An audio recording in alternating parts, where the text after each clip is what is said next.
You get up to make coffee. They get up, you walk to the bathroom. They walk to the bathroom. You move from the couch to the kitchen and back to the couch. They do the exact same loop right behind you, without being asked, without any indication that this is inconvenient, without complaint. And at some point you've probably laughed about it. Maybe you've called them your shadow. Maybe you've nearly tripped over them in a doorway and wondered, why does this dog need to know where I am every single second? What your dog is actually doing when they follow you is something far more psychologically layered. They are running a continuous monitoring program. They are watching for specific signals. They are doing a job, one they assign themselves, and they take it seriously. Let's talk about what that job actually is. Why this behavior exists at all. Before we talk about your specific dog, we need to understand where this behavior comes from, because it did not appear out of nowhere. Dogs evolved from wolves, and wolves survive through coordinated group behavior. The survival of an individual wolf is almost entirely dependent on the health, whereabouts, and activity of the pack. Knowing where the dominant members are at all times is not a preference. It is a survival strategy. A wolf that loses track of the pack loses access to food, protection, thermal warmth, and collective intelligence. That monitoring instinct, keep visual or olfactory contact with your group members, especially your highest ranking ones, is millions of years old, and it did not disappear when wolves became dogs. What changed was the target of that monitoring. For a domestic dog, the pack is you, your household. And you, specifically, are almost certainly the figure they have assigned the highest social significance to. You are the one who controls resources, food, walks, access to the outside world. You are the one whose emotional state most directly affects their daily experience.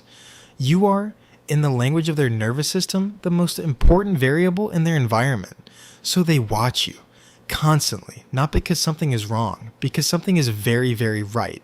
Their monitoring system is working exactly as designed. What they are actually watching for. This is the part most people have never thought about, because we tend to see the following as the behavior. But the following is just the mechanism. The real behavior is the watching, the reading, the data collection. Your dog is following you because following is the only way to maintain the information stream they are dependent on. And here is what that information stream consists of.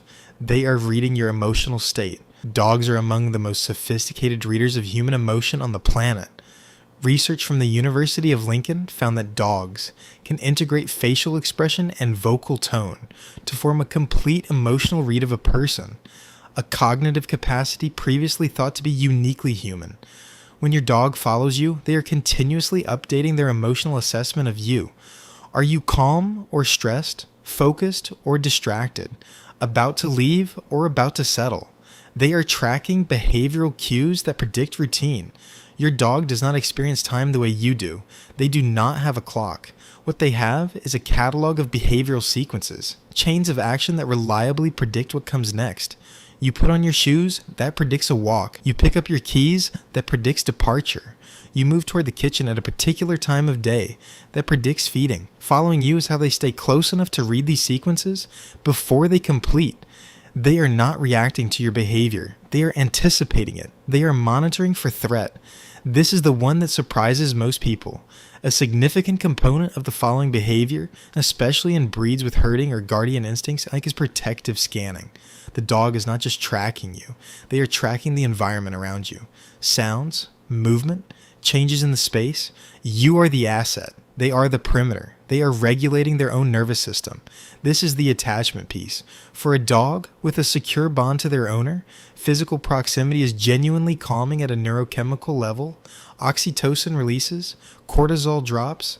The mere act of being near you is physiologically regulating for them. Following you is, in part, a self-soothing behavior, a way of maintaining the proximity that keeps their emotional baseline stable. 4 separate psychological functions happening simultaneously inside one dog trotting after you to the bathroom. When following becomes something else, there is a distinction that matters enormously here, and most owners don't know it exists. There is a difference between a dog that follows you and a dog that cannot not follow you. The first is healthy. The second is a signal. Behaviorists use the term Velcro dog. to describe dogs whose following behavior has crossed from preference into compulsion. These are dogs that become visibly distressed when they cannot see you. Dogs that pace at a closed door rather than settling. Dogs that cannot be in a separate room without vocalizing. Dogs that escalate in anxiety the longer visual contact is broken. This pattern, called hyperattachment, looks like devotion on the surface, and it is loving. But underneath the love is a dog whose nervous system has become unable to self-regulate without your physical presence. Dr. Nicholas Dodman, a veterinary behaviorist at Tufts University, describes hyperattachment as one of the primary precursors to clinical separation anxiety. The dog has outsourced their entire emotional regulation system to you, which means the moment you are unavailable, the regulation collapses. This is not a character flaw in the dog. It usually has roots in early experience, inconsistent caregiving, rehoming, periods of genuine abandonment, or alternatively, an owner whose own anxiety has inadvertently reinforced the dog's dependency through constant reassurance and contact seeking. The hard truth is that a Velcro dog is often a dog in chronic low-grade stress. Even when they appear happy, even when they are pressed against you contentedly, the happiness is contingent, and contingent happiness is fragile. What breed tells you, and what it doesn't? It is worth acknowledging that some dogs follow more than others for reasons that are entirely genetic. Herding breeds, border collies, Australian shepherds, shelties were selectively bred to track and respond to the movement of living things. Following you is, for these dogs, the expression of a deeply ingrained working drive. It does not necessarily indicate anxiety. It may simply indicate that they are doing what 10,000 years of selective breeding prepared them to do, and you are the closest thing to a flock they have. Companion breeds, Cavalier King Charles Spaniels, Maltese, Bichon Frise, were bred specifically to be close to humans. Following is not a side effect of their temperament. It is the core of it. These dogs were literally designed to shadow people. Working breeds with guardian roles, German Shepherds, Dobermans, Rottweilers, follow partly out of bond and partly out of the protective monitoring function we discussed earlier. They are doing a job. But here is what breed does not tell you. It does not tell you whether the following in your specific dog is healthy or anxious. A border collie can follow you in a completely regulated content way.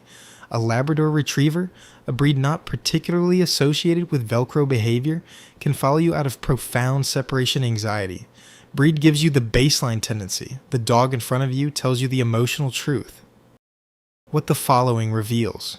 Here's the thing about being followed that nobody talks about. It is a form of trust expressed as behavior. Your dog does not follow people they are indifferent to. They do not shadow people they consider irrelevant to their survival or well-being. The following is directed. It is specific. It is aimed at the person who, in the dog's psychological worlds, matters most. Research from Eötvös Loránd University in Budapest, one of the leading institutions for canine cognition research in the world, has consistently found that dogs orient preferentially toward their primary caregiver in novel and uncertain situations, not toward food, not toward toys, toward their person. The person becomes the reference point, the lens through which the dog interprets whether a situation is safe or dangerous, familiar or threatening. Your dog, following you everywhere, is, at its core, the physical enactment of that orientation. You are their reference point, and they are keeping you in range. You are their secure base. The following is how they maintain it. Healthy versus anxious following. If the following in your dog is calm, content, and not accompanied by distress when broken, you do not need to fix anything. Enjoy being followed. Understand what it means. Let it be what it is. But if the following has the quality of anxiety, if your dog cannot settle when separated from you, if closed doors produce panic, if your movement through the house creates constant tension, here's what the research supports. Build independence gradually and positively. The goal is not to reject the dog's attachment, but to expand their capacity to feel safe without constant visual contact. Start with micro separations, step out of the room, return before distress escalates, reward the calm. Slowly extend the duration. You are teaching the nervous system that separation is temporary and survivable, not a threat. Stop inadvertently reinforcing the anxiety. When a dog presses against you in an anxious way and you respond with intense soothing, baby talk, prolonged stroking, reassurance, you are confirming that there was something to be anxious about. Calm, matter-of-fact acknowledgement is more regulating than an emotional reassurance. Create a rest station, a specific place, a bed, a mat that the dog is trained to go to and rewarded for settling at, not as punishment, as an anchor point. A place that says, you are safe here, even when I am not right next to you. Increase their daily enrichment. Sniff walks, puzzle feeders, independent play opportunities. These build a dog's capacity to engage with the world on their own terms. A dog whose brain is engaged is a dog who is not entirely dependent on you for stimulation. Your dog is following you because you are the most important variable in their world. They are reading your face, tracking your routine, monitoring your environment, regulating their own nervous system through your presence, all at the same time, all in real time, every single day.